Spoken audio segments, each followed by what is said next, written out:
Alors, correction de l'exercice 14. Donc on a une suite, un définie par cette relation, un plus 1 égale 5, un plus 10, et u0 vaut 0. Donc première question, on vous demande de calculer u1 et u2.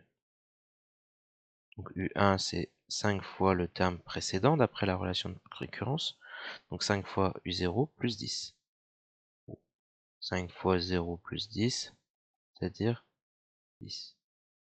u2, du coup on fait le calcul, 5 fois u1 plus 10, c'est-à-dire 5 fois le terme précédent, donc 5 fois 10, 50, plus 10, 60. On a calculé tous les termes. On se demande si cette suite est arithmétique ou géométrique. Ce sera les questions 2 et 3. Et regardons, u0 c'est 0, u1 c'est 10, donc qu'est-ce qu'on fait? On ajoute 10. Et u2 c'est 60, on ajoute 50. Donc ça ne peut pas être une suite géométrique, tout simplement. Arithmétique, pardon. Parce qu'on n'ajoute pas la même valeur. Pour le rédiger, on peut faire u1 moins u0 qui vaut 40. Pardon, ça vaut 10. Et u2 moins u1, donc c'est l'écart entre les deux, qui vaut 50. On remarque que u1 moins u0 est différent de u2 moins u1. Donc la suite un n'est pas arithmétique.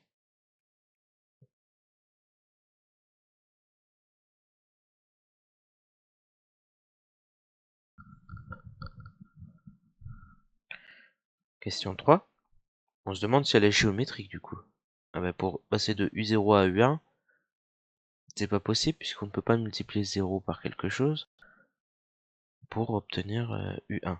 Là, il suffit juste d'expliquer qu'on ne peut pas obtenir u1 tout simplement. Si on fait un nombre q fois u0, ça vaut 0 pour tout nombre réel q. Donc, u1, c'est forcément différent de q fois u0. C'est pas possible. Donc c'est même pas possible d'avoir une raison raisonnable si on veut. Et si on essaye de regarder, hein, entre u2 et u1, bah, entre 10 et 60, il faut multiplier par 6.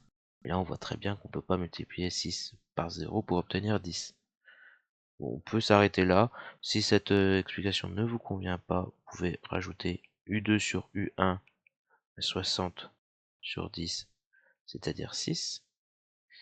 Et 6 fois u0, ça fait 0, c'est différent de u1.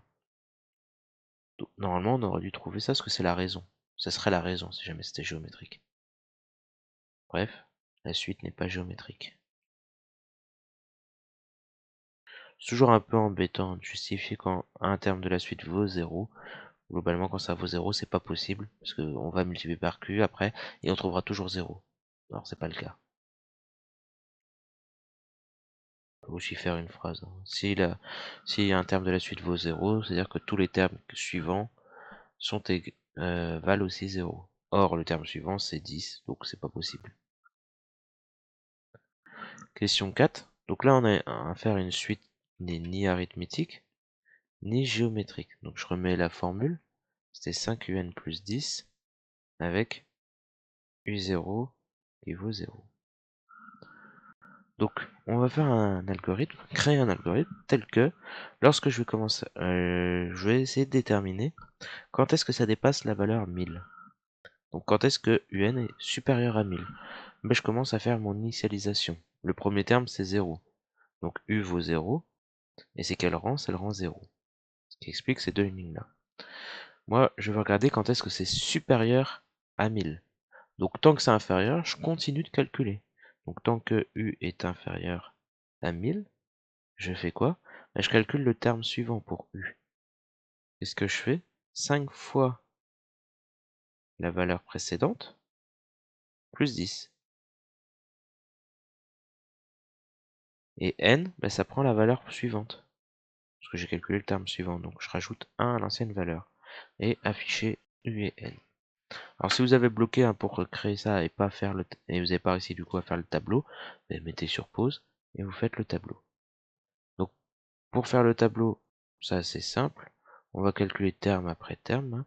Donc d'abord l'initialisation, ça sera toujours la première colonne dans ces algorithmes de seuil. Donc U vaut 0. Donc là je pouvais mettre U, hein, c'est pareil. N vaut 0. Est-ce que N est bien, avec la condition U inférieur à 1000, est-ce que 0 est bien inférieur à 1000? Oui. Je continue, je rentre dans la boucle. Donc U c'est 5 fois U plus 10. Donc 5 fois 0 plus 10. Ce qui me donne 10. N c'est N plus 1. Donc j'étais à 0, j'ajoute 1, donc j'obtiens 1. Est-ce que U est inférieur à 1000? Oui. Donc je continue. U c'est 5 fois U plus 10. Donc 5 fois 10 plus 10. 5 fois 10, 50 plus 10, 60. Et N c'est N plus 1. Donc je prends la valeur d'avant et je rajoute 1. Donc 2. Est-ce que 60 est inférieur à 1000? Oui. Je regarde le terme suivant. Donc 5 fois 60 plus 10, on va obtenir 310. Et donc ça c'est le rang 3, on a rajouté 1 au rang. Est-ce que 310 est inférieur à 1000? Oui. On continue. C'est 5 fois U plus 10 pour la valeur de U. Donc 5 fois 310 plus 10. Donc 1550 plus 10, 1560. La valeur de N, donc elle a augmenté de 1, c'est 4. Est-ce que c'est inférieur à 1000? Non, c'est supérieur. Donc une fois que on a fini le temps que, puis ensuite on affiche N et U. Donc on affiche N et U, ce sont les dernières valeurs enregistrées par notre algorithme. Que renvoie cet algorithme? Il renvoie, donc U, on a dit, hein, c'est 1560, et N, c'est 4. Autrement dit, à partir du rang 4, bah, tous les termes de la suite sont plus grands que 1000, et le premier plus grand que 1000, c'est 1560. Donc ça dépasse très largement les 1000 quand même, de 560.